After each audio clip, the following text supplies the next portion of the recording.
நாங்கள் படம் எடுக்க ஆரம்பித்த புதுசு முரட்டுக்காலை சகல கலவெல்லாம் எடுத்துகிட்டே இருக்கும்பொழுது சின்ன படமும் எடுத்தோம். அம்மானு ஒரு படம் எடுத்தோம். குகநாதன் கதை வசனம் எழுதி சரிதா பிரதாப் போதன் நடித்து அந்த படம் எடுத்தோம். ராஜசேகர் டைரக்ட் பண்ணார். அந்த படம் அவர் கதை சொல்ல போகும்போது நல்லா இருக்கிற மாதிரி இருந்தது. சரி எடுக்கலாம், சிக்கனமாக எடுக்கணும் அப்படின்னு சொன்னோம். அதே மாதிரி சிக்கனமாக எடுத்துகிட்டு இருந்தார் டைரக்டர் ராஜசேகர். எடுத்தது போட்டு பார்த்தோம்னா குகநாதன் சொன்ன கதைக்கும் அந்த எடுத்த முறைக்கும் வித்தியாசம் இருந்தது. நாங்கள் பார்க்குற ரஷ்ஷில் வேறு மாதிரி இருந்தது. அப்புறம் குகநாதனை கூப்பிட்டு, இல்லையே நீங்கள் சொன்ன மாதிரி வரலையே கதை ரஷ்ஷஸ் பார்க்க போகும்போது இன்னும். அப்புறம் அவர் உட்காந்து டைரக்டரோட உட்காந்து டிஸ்கஸ் பண்ணி மாற்றி கீத்தி எல்லாம் எடுத்து காமிச்சாங்க. அப்போவும் அது சரியாக வரல. அந்த படம் தோல்வியை தான் தழுவிச்சு. ஸோ அப்போ எங்களுக்கே ஒரு பயம் வந்துச்சு, இந்த மாதிரி சின்ன படம் எடுக்கிறது தப்போ அப்படின்னு நாங்கள் நினச்சோம். அப்போ ராமநாராயண் சார் எங்ககிட்ட வந்தார். அவர் சொன்னார், அந்த மாதிரி நினைக்காதீங்க, சின்ன படம் நல்ல கதை அம்சத்தோடு நான் எடுத்து காமிக்கிறேன், உங்களுக்கு 20 lakhs எடுத்து காமிக்கிறேன்னாரு. இது எப்படி யாரை வச்சு எடுப்பீங்கன்னு கேட்டோம். விஜயகாந்தை போட்டு நான் உங்களுக்கு எடுக்கிறேன்னாரு. விஜயகாந்தை போட்டு 20 lakhs அது எப்படி சார் முடியும்னா, எடுத்து காமிக்கிறேன் சார், நீங்கள் ஏன் சார் உங்களுக்கு என்ன ஓகேன்னா நான் கதையை சொல்கிறேன், நீங்கள் கேளுங்கன்னாரு. கதையை சொன்னார். எங்களுக்கு ரொம்ப பிடிச்சிருந்தது. அந்த படம் சிவப்பு மல்லி. அதை அவர் கதை சொன்ன மாதிரியே அவர் சிக்கனமாக எடுத்தார்.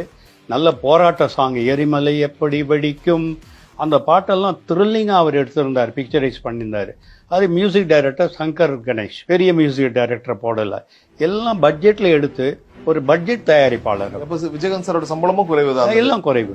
அவர் அவரே பேசிடுறேன்ட்டார். நான் பேசுகிறேன், நீங்கள் இன்னும் தலையிடாதீங்க, நான் பேசி உங்களுக்கு எல்லாம் படம் எடுத்து கொடுக்குறேன். ஃபர்ஸ்ட் காப்பி 20 lakhs நான் உங்களுக்கு எடுத்து கொடுக்குறேன், எனக்கு நீங்கள் 20 lakhs கொடுங்க, அதுக்கு மேலே விற்கிறது நீங்கள் எடுத்துக்கன்னாரு. அந்த மாதிரி ஒரு டைரக்டர் ப்ரொடியூசர் ஃப்ரெண்ட்லி டைரக்டர். அந்த படம் ஒரு வெற்றி படம், பெரிய வெற்றி படம்.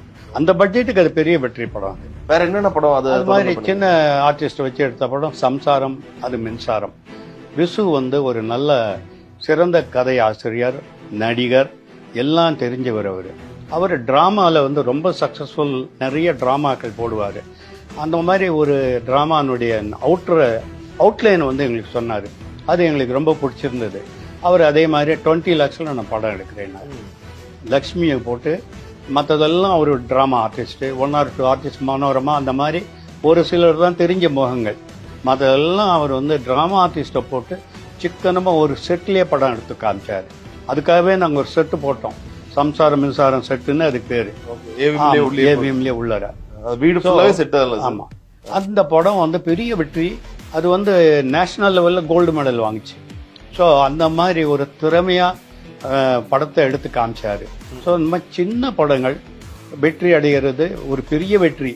அது தயாரிப்பாளருக்கு ஒரு வேகம் கொடுக்குது, அந்த மாதிரி படம் எடுக்கணும்ட்டு.